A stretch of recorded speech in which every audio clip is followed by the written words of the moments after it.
Procrastination might seem like a silly and harmless little habit, but if you are a chronic procrastinator, then you know what havoc it can wreak in your life. It can cause so much stress, so much anxiety, and you want to break the habit, but you don't know how. Well, today I am going to tell you my secret and my favorite way to help you stop procrastinating. And disclosure, it's how I finally stopped procrastinating. Stick around.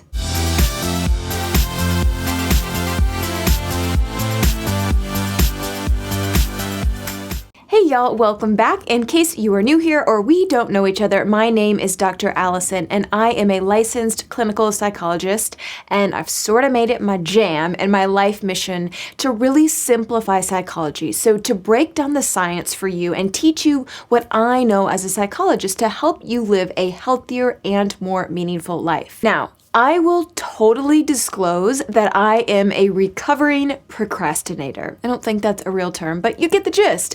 I have had a lifetime of putting things off, waiting to the last minute, then scrambling to get them done and stressing and panicking and then being exhausted by the time it's all said and done.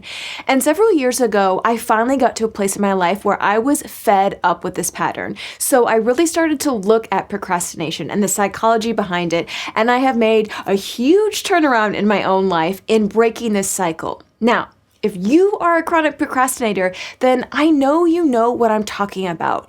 You keep waiting to the last minute, you put things off, stress, scramble, run around like crazy trying to get things done, and it's exhausting, it's miserable, it's stressful, but you keep doing it. Several videos ago, I talked about why you keep procrastinating. I made a video about this and I got some great feedback because I think so many of you know you procrastinate, you know it's not helpful, but you keep doing it. So I talked about why we procrastinate. If you haven't seen that video, I'm gonna link it right here. I think it's this direction, so that you can check it out. Now, in that video, I promised my life-changing tip, the strategy for finally breaking the cycle of procrastination. It makes you miserable, so let's make a change. The strategy that I'm going to share with you today is actually a series of questions that when you find yourself feeling pulled to put things off, I want yourself to move through this series of questions. Then at the end, you will have a very clear direction about what to do and whether or not to wait and put it off or to jump right in. Okay, are you ready? The first question that I want you to ask yourself is, am I going to do this thing eventually, or do I have to do this thing eventually? So this is very simple. Basically, at some point between now and when you turn 100, do you have to do this thing or are you going to do this thing? So do you have to write this paper? Do you have to send this email? Are you eventually going to go grocery shopping? Are you eventually going to deal with the pile of laundry that's stacking up in the corner of your bedroom? Now, don't try to be, a little smart and sassy with this, and don't try to say, well, I don't have to do my laundry. I'm not asking like life or death, do you have to? The question is, this thing that I'm avoiding, am I eventually going to do it? Yes or no?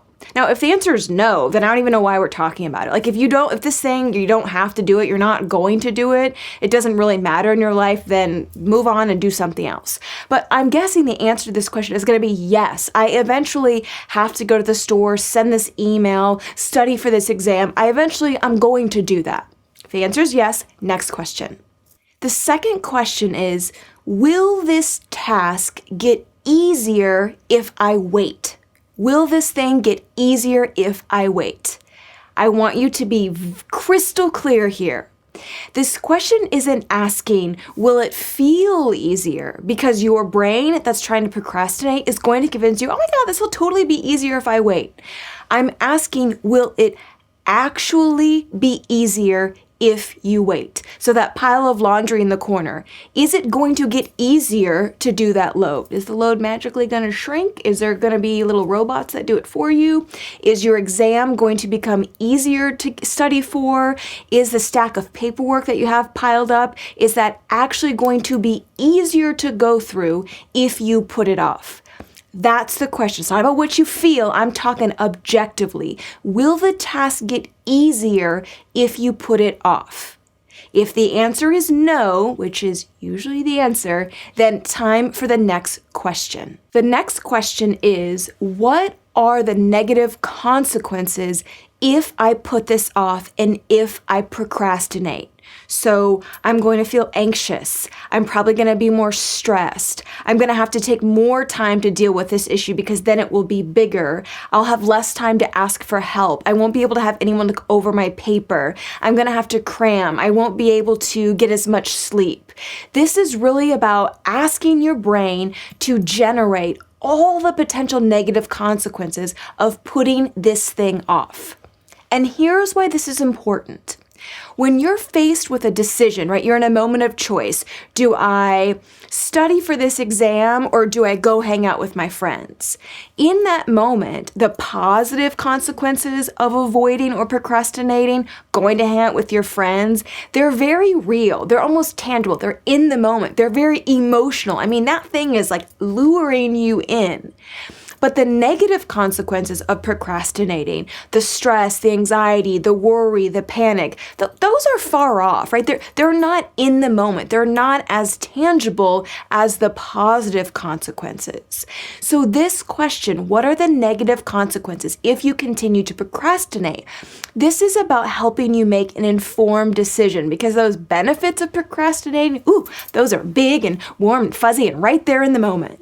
But the negative consequences, we're trying to make those more tangible and real in the moment because it's going to make your decision so much easier if you can really know what you're about to sign up for. It's important to note that when you do this exercise about what are the negative consequences, try to be as specific as possible. So don't say, I'll be more stressed and I probably won't get much sleep. Really try to be specific in naming them and also be accurate about the intensity of those consequences. That's important when you're trying to break the cycle of procrastination. And now the final question. Drum roll, please. Do I want those negative consequences? So the negative consequences you just named, do I want to experience those? Do I want those negative consequences? And if the answer is no, do not wait another second. Start that task.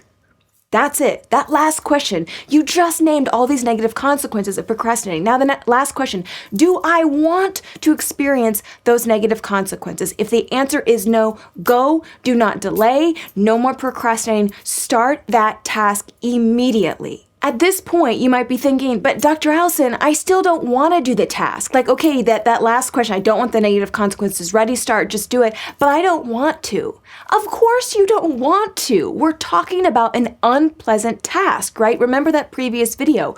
We're talking about something that brings up distress. You're not going to want to. No matter what tips I give you, I'm not a magician, and I can't make, and you can't make an unpleasant task just so exciting and enticing and motivating. So I want you to really challenge this belief that you have to want to do the task and that you're going to feel motivated. That's not how unpleasant tasks work. So get that out of your head if you're thinking, after the series of questions, I'm just going to want to do this thing. No, you're not. What this series of questions is really designed to do is to challenge this unconscious belief. You probably don't even know this belief is buried in your brain, but there's a belief that if I wait, this thing will get easier. If I wait on this email, if I wait on the laundry, if I wait on grocery shopping, if I wait on budgeting, it'll get easier. And these questions that we just went over, they're about identifying, no, they're not. And we really want to challenge that belief in your brain, right? This is one of the basic concepts of cognitive behavioral therapy. We're challenging some of those beliefs that are deeply seated to look at things more accurately. I always think it's helpful to hear examples. When I'm, reading books and hearing ideas in my own life, I love to hear examples of how people use stuff because for me, that's how things really click. So let me give you a recent example. A couple weeks ago, I was excited and honored. I was doing a presentation for a large group of people on a weekend, and I knew the presentation was coming up. and I hadn't had a chance to sit down and look at it right. My practice is expanding. I'm a new mom. Like, life is a little crazy at the moment. And I just kept thinking, like, I gotta do that thing. I gotta work on that presentation. I gotta sit down and do that. And I could feel myself every time I thought about doing that, I would get this like, this feeling of dread and discomfort and anxiety, and I don't want to. But I know, because I procrastinated for long enough in my life, I knew that I was procrastinating, right? I paid attention to it, and so I walked through this series of questions. So that first question, do I have to do this thing eventually? Am I going to do this thing? The answer is yes. I wasn't gonna just not show up to the presentation. I was definitely gonna do it, and I was definitely gonna prepare for it. Absolutely. Do I have to do this thing eventually, or am I going to? Yes. Now I move to the next question. Is this task, so is preparing for this presentation going to get easier if I wait? No. Right? The answer is very clear. It might feel easier, that's my brain trying to procrastinate and avoid, but is the subject matter, is putting the PowerPoint together, is going through the content, is that going to get easier if I wait a couple days or a couple weeks? No. Remember, that's an objective decision. No, it's not. The third question, what are the negative consequences if I continue to procrastinate with this presentation? Okay, I'm gonna feel stressed and more anxious. It keeps nagging at me, so I'm trying to do things, live my life, hang out with my family, get stuff done at work, and this thing keeps chirping in the back of my brain, so I'm gonna be distracted a lot. I'm gonna lose a lot of time stressing and avoiding, trying not to think about it, but thinking about it. And I'm also gonna be rushed at the end of the presentation, which then means if life comes up, if something happens, I'm gonna have no time left. So there are a lot of negative consequences. And then I ask myself that big question, do I want those negative consequences? Nope. No thank you. Bam, starting. I started that night. I sat down at my kitchen table. I'm not gonna lie, it was 11 p.m. because, I don't know, new mom, new business owner life. That's just my reality. But I sat down and started that night. Did I want to start? No. Was I excited to start? No. Was I motivated? No. But procrastinating wasn't going to make it easier, so I decided to start right then and there. The science of procrastination really hinges on the anxiety and avoidance cycle, and your brain wants to trick you in thinking that it's going to get easier the longer you wait. It'll be easier, less stressful. You'll feel like it if you just do it later. That is a lie. I've talked about this before. When it comes to anxiety, your thoughts are not the truth.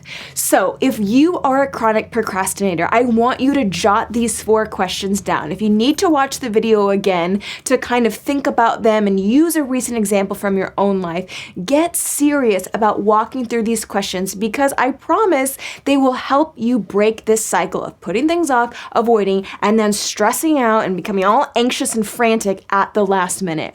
Life is too short to waste it and spend it panicked, because you gotta do this stuff eventually. So break that cycle of procrastination and you will thank me. As always, thank you so much for spending your time here with me today.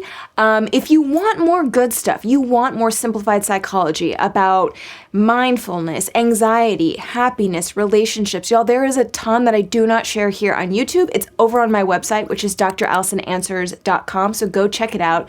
And because in this video I did talk a lot about anxiety, I want to remind you, if you're new to my channel, that I do have a free ultimate guide to tackling anxiety. So if you haven't gotten that, I'm going to link that here so you can reference that, check it out. It'll come to your email.